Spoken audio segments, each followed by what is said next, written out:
evening, live from my basement. It's Astrology Throwdown tonight. So glad to have you here. We've been listening to Elvis Costello's new album with Rusty. Incredible. So thrilled with this album. Hope everybody's going to love it as much as I do. It is amazing. And Alan Mays is amazing. I think it's so cool. His partner's name is Alan, and Alan is our cat hero here at the project. We all just love Alan.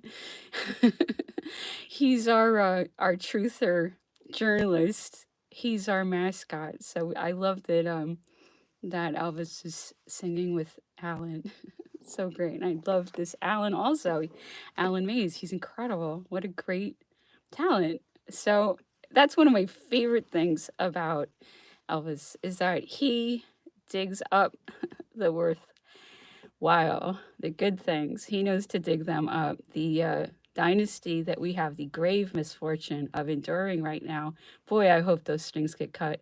Wouldn't it be so amazing to get free of the lies and the tyranny? We can't look out for ourselves. We can't do better than a group that's working together to kill us. I think we could do better than that. I mean, they do some things well. They're good at selling.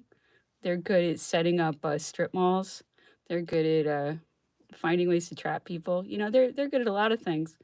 But maybe we could prioritize other things like culture, learning, the kind of things we do. We could put a lot more attention into that. We could find a new way to deal with commerce. Wouldn't that be incredible? And then we could have commerce again. I will say this like Heathcliff in Wuthering Heights till my tongue stiffens. So much of this project comes out of the fact that I saw no way to have a culture career at all.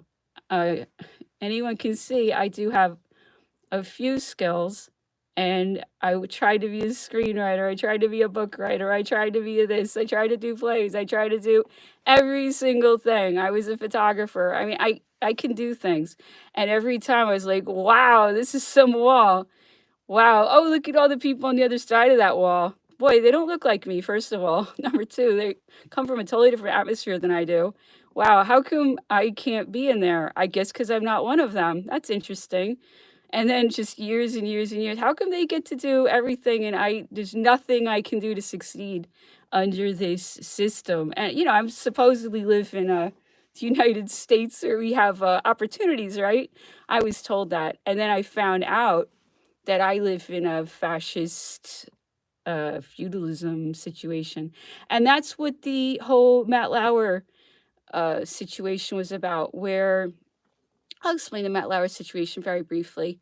Basically, I live in like a planned community at the end of a cul-de-sac, sort of.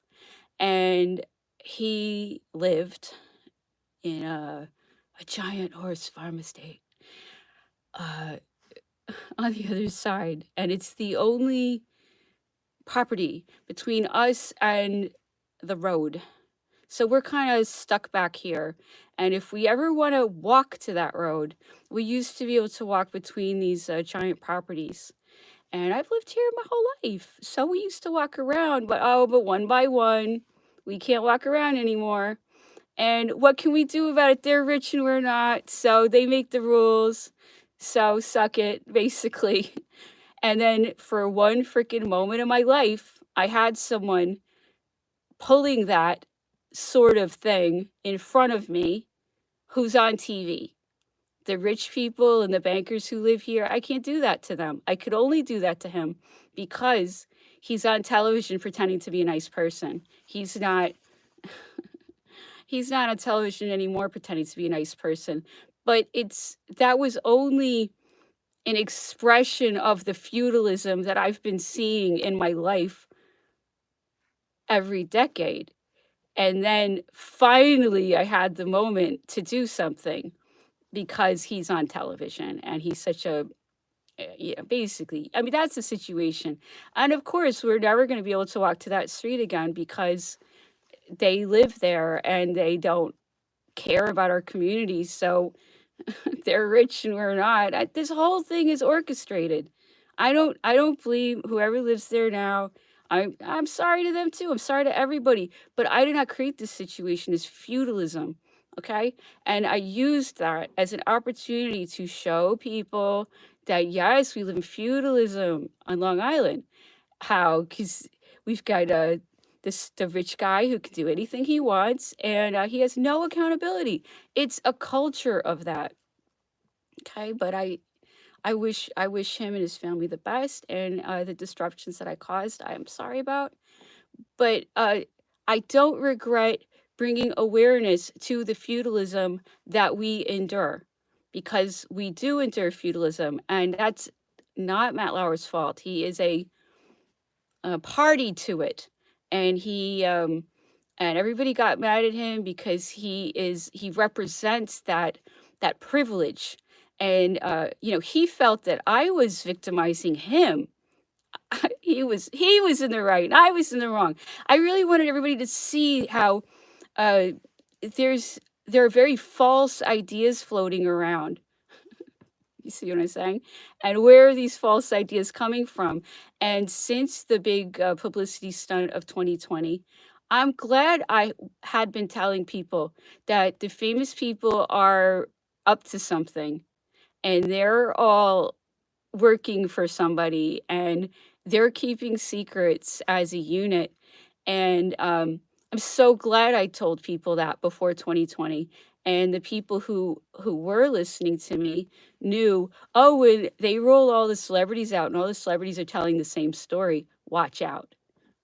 That's not proof it's real. Can you imagine getting your medical advice and your medical ideas from some freaking kid from Hollywood?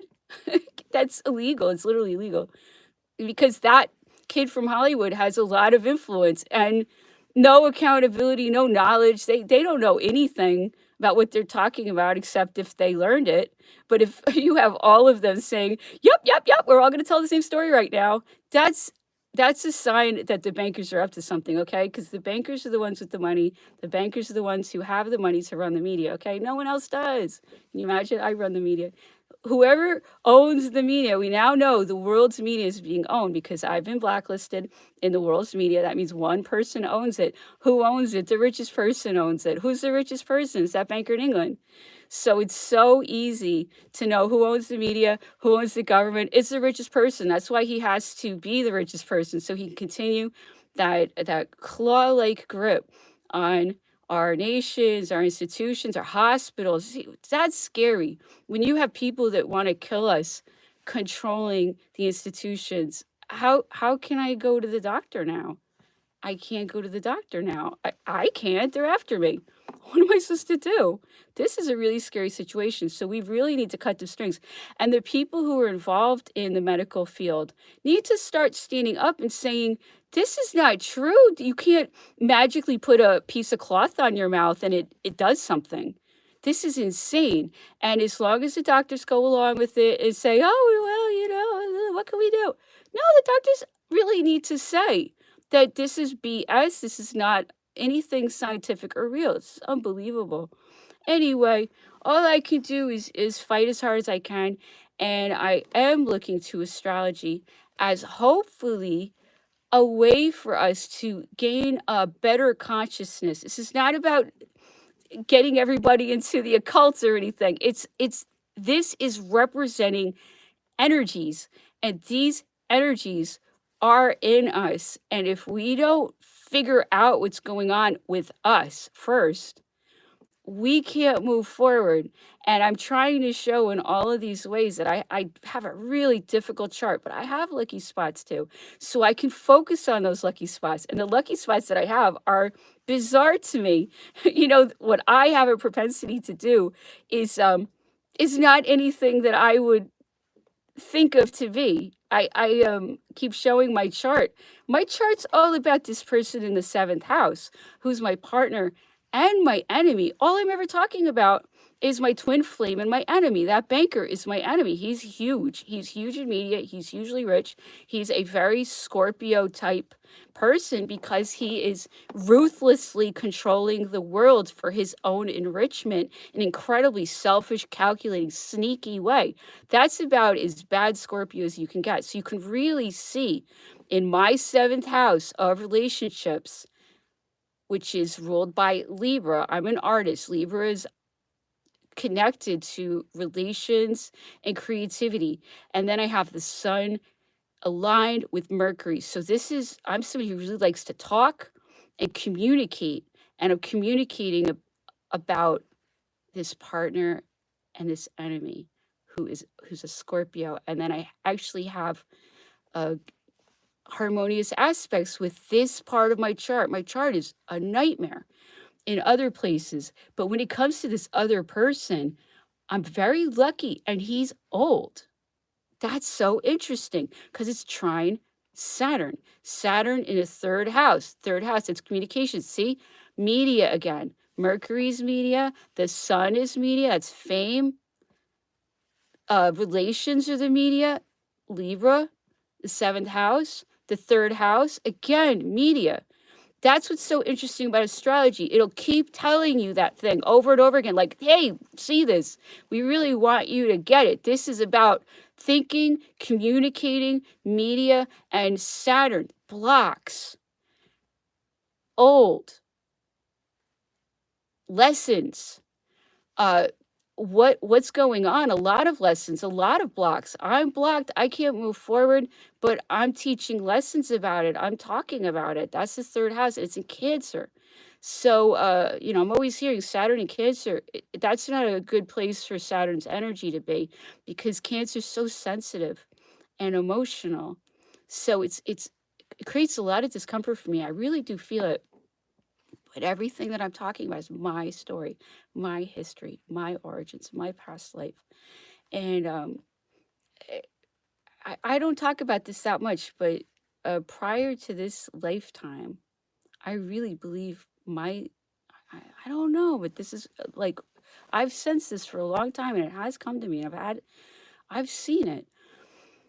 Um, I think this is true. I don't know, but I think I died in the bombing of Dresden in 1945, and I guess I was just a spirit until I was born in 73, because when I was born in 73, I was really shaken up. Let's just put it that way. And I was really, and my parents were so horrible to me. It was a horrible nightmare. And I remember it was just me and the television. That's just so pathetic. But, the 70s, the families had broken down. I think that was all engineered, the breakdown of family. And, my parents are just, messed up people who were doing, I guess, the best that they could. So it was just me and the television. And the television was showing me World War II all the time and all these evil Germans and the concentration camps. Because as a child, I thought television was stupid. I mean, I liked it. I liked stupid television. But I mean, even as a child, I was like, is there anything to watch here? So I would watch these freaking propagandas, horrible World War II propaganda that they had on the television as a child in the 70s. And it was just telling you over and over again, Germans are evil. And look what Germans did. And Germans are this and Germans. And I was like, what are they talking about? How is this real? And I really think I had just kind of been there. And I think when you're a child, you're much more, and especially if you're me, you're really sensitive to these things, and you haven't forgotten them yet. And I used to get so mad, and all of this in a way comes out of that. I would just get so mad that the television was lying to me, and I knew it was lying to me, and I knew it was trying to get me to hate Germans. And I'm like, why is the television trying to get me to hate Germans? And now look at things. See what I'm saying? They're engineering this our whole lives. And who is engineering me to get to hate Germans? The very people that turned Germany into what they turned it into. And that same dynasty controls the television and tried to get me to hate Germans as a child.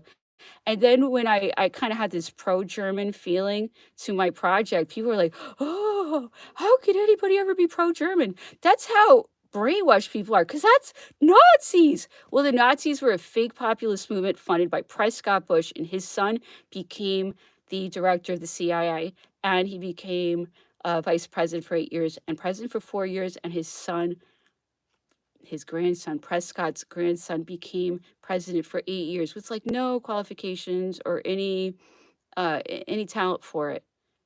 Not a leader at all, just there so they could do 9/11. Okay, it's very clear that certain families get a very free ride as long as they pick up that phone and say yes, and that goes from generation to generation to generation.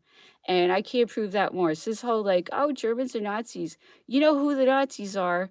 The people that funded the Nazis. That's who the Nazis are. Okay, and then they get to run the CIA.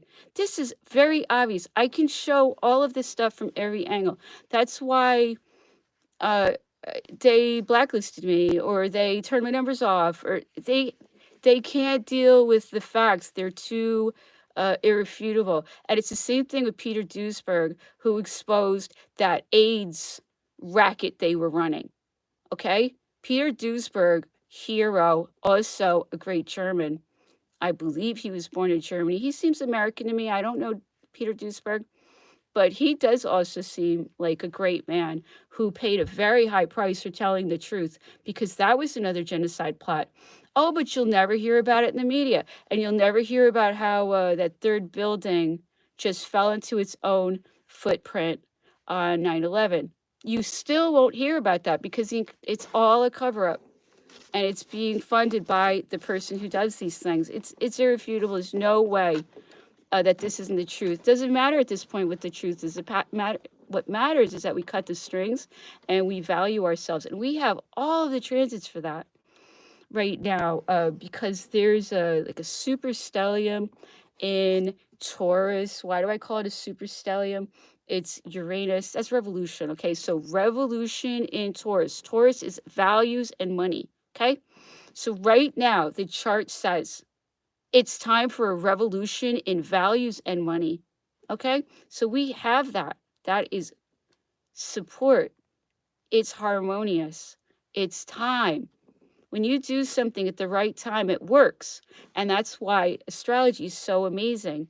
You can know this is the time to change values. Not only that, Pluto and Capricorn.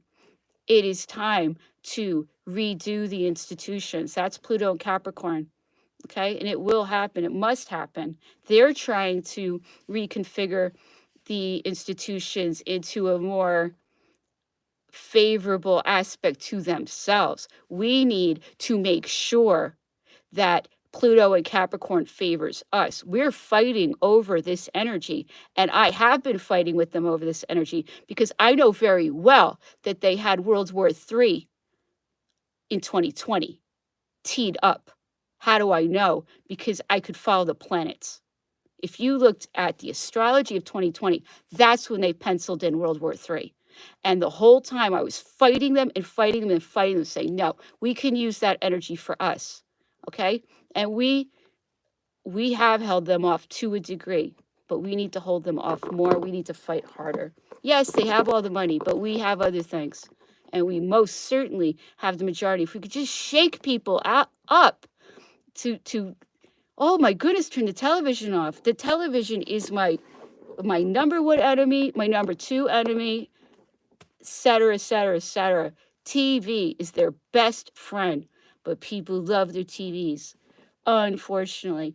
So today I am focusing on an astrological concept. The whole idea here is for us, particularly me, to really understand the definition of these astrological terms and to understand them accurately.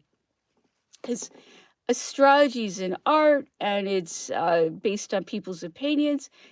There is no substitute for doing your own investigations and to developing your own experience. Astrology is very much something that everyone has to study for themselves to develop their own experiences so they will know how it works or how it plays out. So today I'm exploring the concept of something called the part of fortune, okay? And it's also called fortuna. And if you go into the astrology sites, everybody calculates things a little differently, but I try to average things and kind of see what they agree on. So you can go into astrodeeds.com and you can find out your part of fortune and they will calculate for you.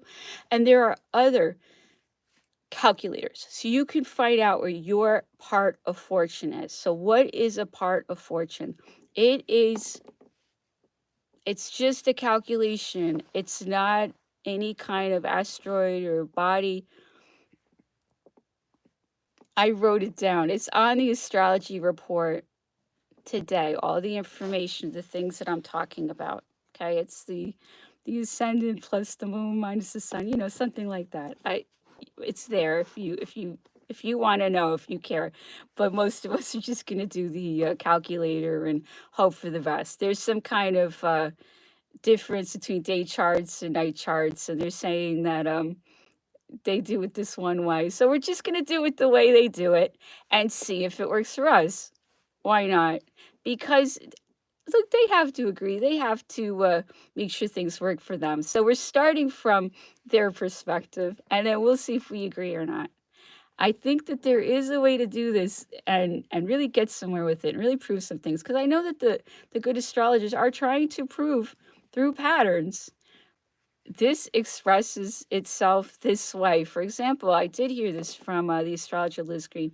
She said every time she sees Saturn square Sun, okay, every time she sees that, there's a problem with the father, or the father, something happened to the father, something like that. I remember the way she said that. It was, you have to be an astrologer to be able to say things like that. Like, oh, every time I see it, and then I went and looked at Ortiz's chart because unfortunately her father was executed and she did have that.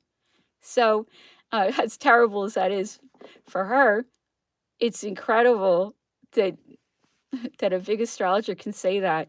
And then you go check your own story where you know that that is the case, that there was a tragedy with the father. And she did have that. She definitely had that. I don't really have a birth time on her, unfortunately. I wish I did, but I don't. But I certainly can say that she did have Saturn square Sun. So we can learn that, like the back of our hand. Oh, Saturn square Sun. Uh-oh. Look out for the father or something in youth. That's what the screen says. So that's how it goes. So we want to find out all the common knowledge, right? And then we'll see if we agree with it. I think we could get really, really, really, really good at this. And then it'll be a hack. And then we can take our lives back because we'll know ourselves. And once we know ourselves, we know other people and we can move forward. And then we'll know the truth. And then once we know the truth, as we know, the truth will set us free. And I believe we can do all of this through astrology because balancing the energies is how you get your health back. So many people are not healthy. And certainly we've all learned that the medical establishment is not safe at all. So we absolutely must find new ways to look out for ourselves because we have this left-hand path, dark occult theocracy, which has seized control of the institutions. So now the institutions have turned on us and we must find a way somehow. So just like in astrology, we have this horrible problem where all the institutions are run by puppets who are out to kill us. That's what we've lived for the last 2 years. It's been a nightmare, obviously. We have this terrible problem, but what's our way out? What's our solution? How can we win? We have to know that answer, and we can get that answer through astrology. And the answer is through aligning with ourselves, aligning with God, listening to our guides, changing our values. It's right there. It's clear. We know how, but we have to do it.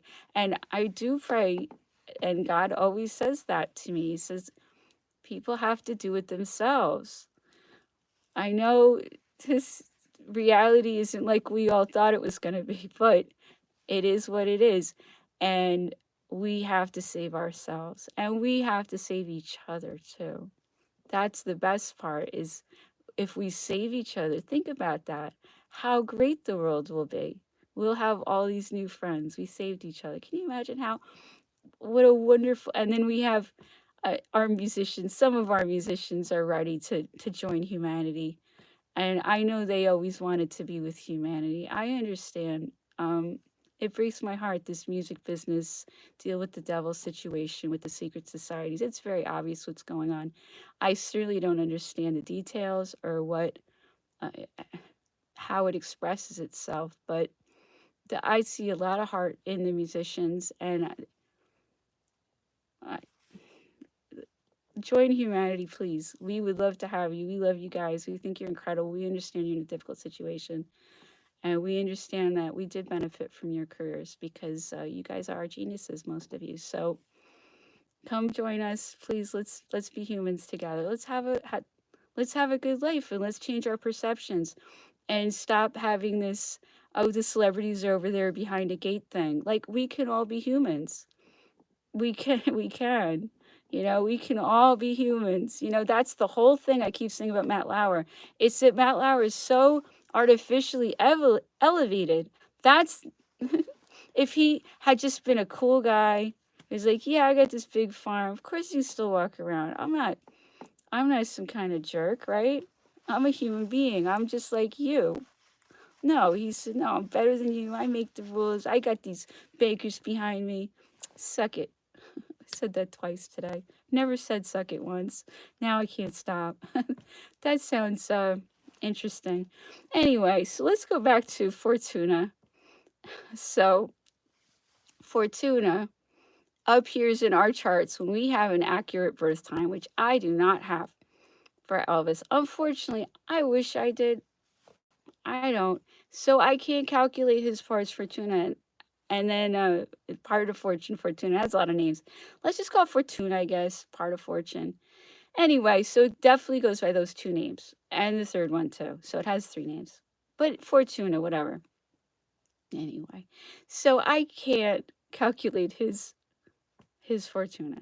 And I spent all this time researching it and trying, and I was like, oh no, I can't even, so I don't even have it. But I have it on my chart and I have it on Napoleon's chart. It's very interesting because, we all know about me and we all know about Napoleon. So if this is real, this is going to tell us something. So we're going to look at it together. You can look at the charts that I posted on the astrology report today on the blog. All right, can't look at Elvis's. We have to look at Napoleon's. Okay, now what did I find out? I found out that my Pars Fortuna and Napoleon's Pars Fortuna are exactly the same spot in the houses. Okay, so they're both just about to enter the sixth house. Okay, what does that mean? Who knows? But think about that. Both of them. Okay, so they're both in Leo. Okay, so that means that we would have the ability to be successful. And by successful, that means material success and personal success. Success is being happy and having a good life. So that's what success is in this instance, okay? So if I want to be successful, I have to embrace the energy of Leo going in to Virgo. Okay, because that's the energy of the fifth house and the sixth house. I'm just saying that to make it very simple because the ruler of the fifth house, the energy of the fifth house is Leo energy. Okay, so what's Leo energy? It's the king. He puts himself first. He wants a lot of attention. He's the boss. He's the center of attention. He's like the sun energy. But he's also very warm and he's very caring. Okay, so sun energy and fun. Okay, and creative. Think of all the things the sun can do. The sun is a wonderful, helpful energy, but you don't want too much. There can be too much sun, if you know what I mean. So you can have too much Leo easily. it goes overboard easily. So I have it just at the end of Leo, and Napoleon has it just at the end of Leo. And by that, I mean the 5th house. Okay? So even Leo involved here. Leo's not involved, just the energy of the house, the 5th house. Okay? And I'm keeping things very basic. Okay. So I have to be like a Leo type person, attention seeking and, kind of vainglorious. And I kind of am that way. I kind of not that way. So if I want to be successful, I have to be that way. Okay. And then going into the 6th house, which is health, service, giving, healing, working, organized, routines, analytical, very down to earth sign. Okay. Now, everything I do to the best of my ability is guided. Okay. They say jump, I say how high. That's the end of it. So what's funny is that I find I'm already doing everything that the chart tells me I should do because I'm guided. And that's what's so interesting. If you are guided, you don't even need the chart because they're telling you to do things at the right time. If you could get the hookup I've got, I get the cell phone plan to the good ones, the good guides that really do care and help. And we're all working together towards the same goal. And our side is organized and our side is great, has a lot of heart, obviously. We do have fun sometimes. We do work too much though. But we are the other side. See? So there it is, Leo, royal, and then just working, working, working, working, working. Okay? So that's what I have to do if I want to be successful. And I am doing that only because I'm told to. If I wasn't following my guidance, I'd probably be running around, wasting my time doing something stupid. No, no, no. I'm following my guidance. So this is what I'm doing. And where is that? It's in, for me, a place of Virgo. Okay. So that once again is saying, Virgo, Virgo, Virgo, this is what you have to do. You have to serve and you have to be a healer and you have to work and be very very disciplined and very dutiful. So if I want to be successful, I have to be like that. And then you look at the Virgo, who has the sun in Virgo. Elvis and Mercury. Okay, so this is a place of Mercury that Pars Fortuna is going into. Place of Mercury is the 6th house in Virgo. Also place of Mercury. And Elvis has his Mercury and Sun in Virgo. So you have to look at these things. What is that saying? That's saying that this Virgo's involved. What else is right there? If you look at it, right there, Vesta, dedication, devotion, keeping the flame going. It's so over and over and over again, hammering you over the head what I need to do to succeed. I have to be devoted. I have to be dedicated. Oh my goodness, in the space of Virgo and healing. And what do I have in my 7th house? I have this sun and Mercury. See, Mercury again. This big sun, Mercury in my 7th house relationships. In Scorpio, that's just power and passion and machinations, all the things that we're always doing. Anyway, so I mean, I could probably go on and on and on, but astrology's like that. It's like you get it, you get it, you get it. It'll repeat it over and over and over again. It's actually very obvious. You can say, "Oh, you're just making a fib," but no, I just showed it to you. It's like Mercury, Mercury, Mercury, Mercury, Mercury. You have to be involved in communications. I have to work in communications if I want to succeed. I have to be kind of inglorious about it. It's at the end of Leo. And it's got huge, huge things to do with Virgo. It's really interesting. It's service. It's so I have to serve to succeed. It's just saying it. Okay, anyways, so the Napoleon. We all know about Napoleon by now, hopefully. Please listen to the memoirs. If you haven't, find out everything about Napoleon. He was so incredible. All right, so Napoleon has Pars Fortuna in the vainglorious house of Leo going into the service of the sixth house. Okay. And it's in Aries. Okay, Aries. So we need to find out what's going on here, even though this chart's from 200 years ago. Okay.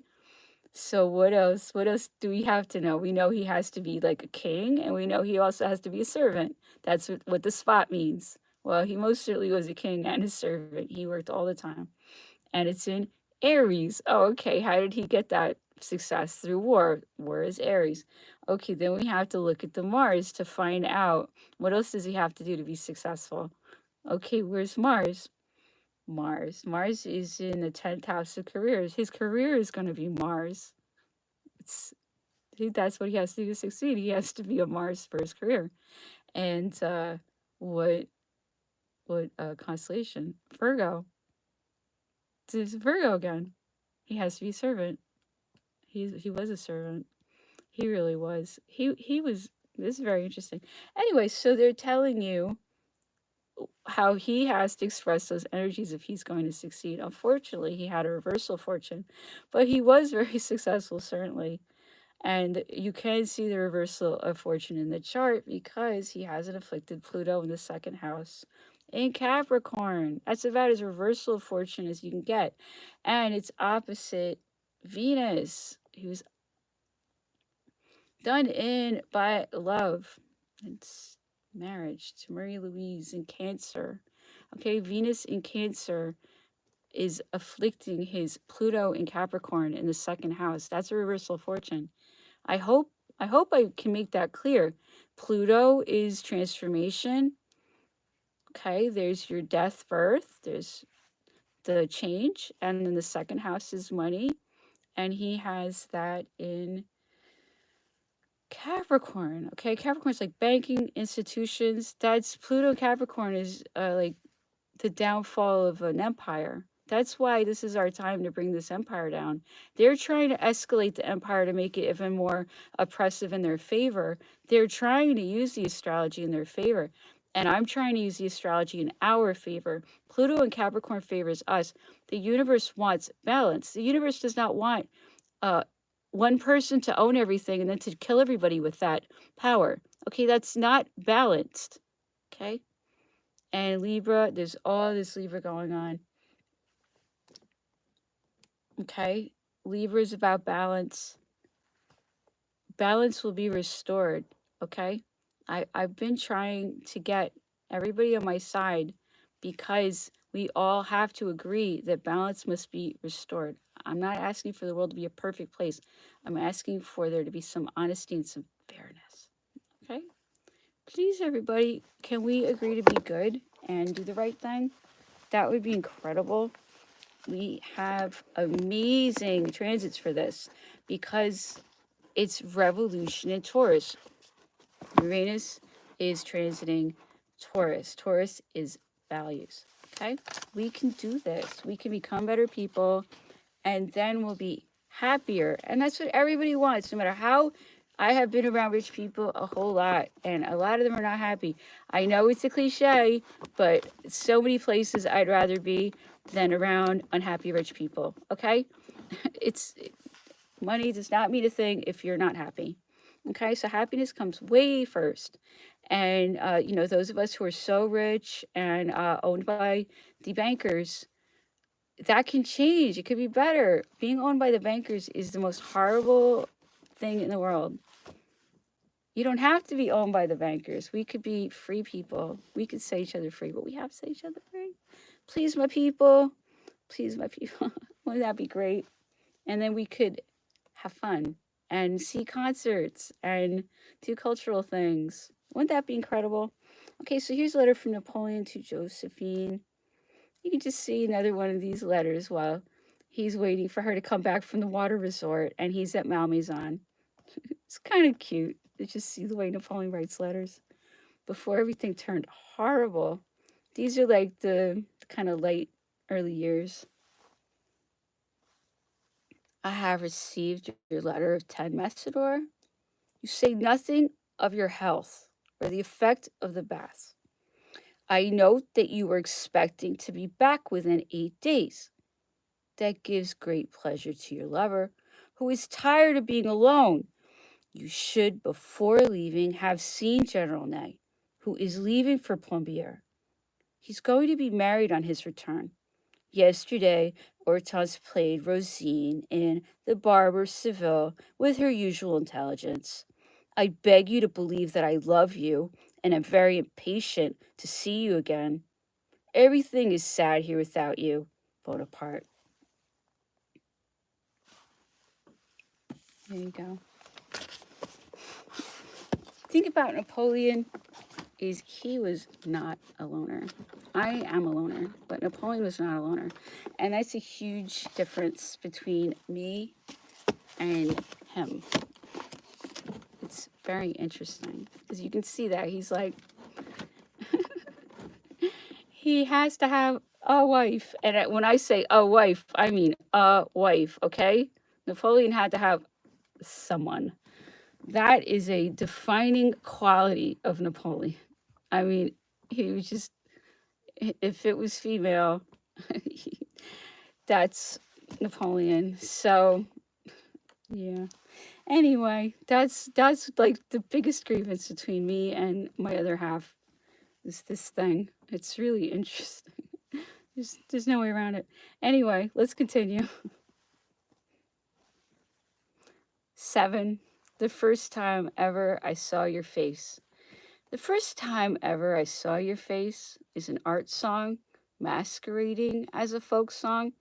It was written by James Miller for Peggy Seeger, daughter of modernist composer Ruth Crawford Seeger and Pete Seeger's half sister.